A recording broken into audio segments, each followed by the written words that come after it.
Hi, my name is Patty Willardson with 3D Brows, and today we're going to talk about brow mapping. Brow mapping to me is one of the most important parts with permanent makeup. If you draw me a good brow, at least if your strokes aren't perfect on the touch-up, you can save yourself. But if you don't draw me a great brow, then we're kind of screwed. It's a lot easier to take away than to build.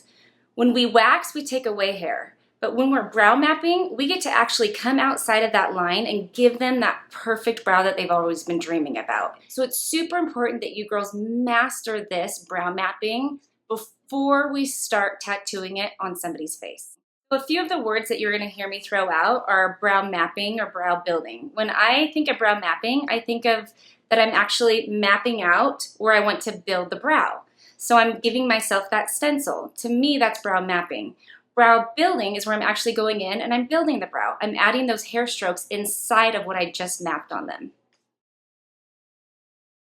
Okay, so this is the alcohol wipe that you guys get in your kit. Before we start drawing your client, you need to clean them completely to get that area sterile.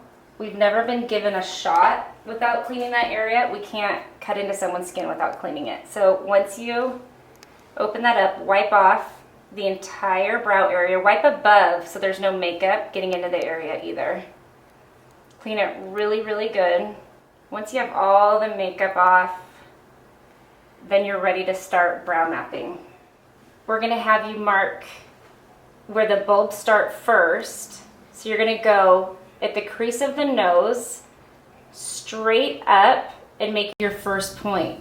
What you're aiming for is the inside of the tear duct. So if they have a nose that's maybe super thin, so your line points you up here, or a nose that's kind of crooked if it's off, and the line's gonna point you over here, aim for the inside of that tear duct.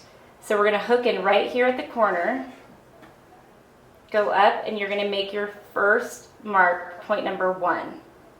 Then you're gonna have them look straight at you. You're gonna hook up at the corner of the nose. You're gonna go diagonal through their pupil and make your point 2.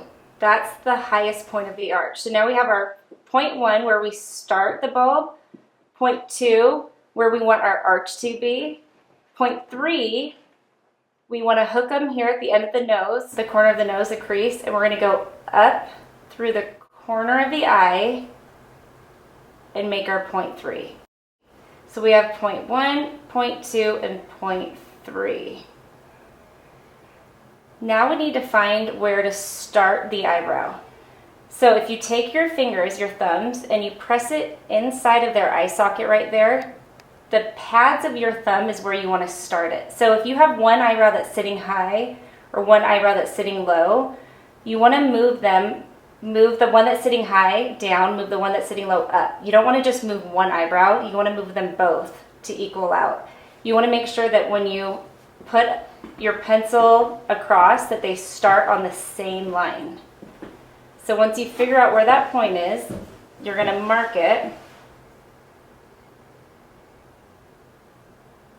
That's your point 4. So we have point 1, point 2, point 3, point 4. Point 5 is right underneath the arch. This is the point that we can move high or low to determine how high of an arch we want. Once we have our points, it's really simple. We connect point 1 to point 2 with a straight line. Point 2 to 3, we just curve that down.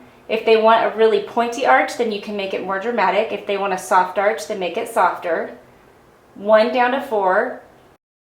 4 goes up to 5, and 5 goes straight out to 3. I want your pencil lines to be very thin when you're drawing. So I don't want to see a thick pencil mark.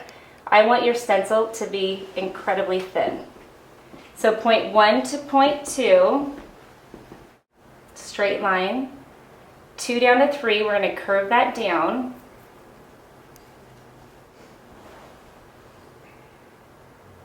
One down to 4.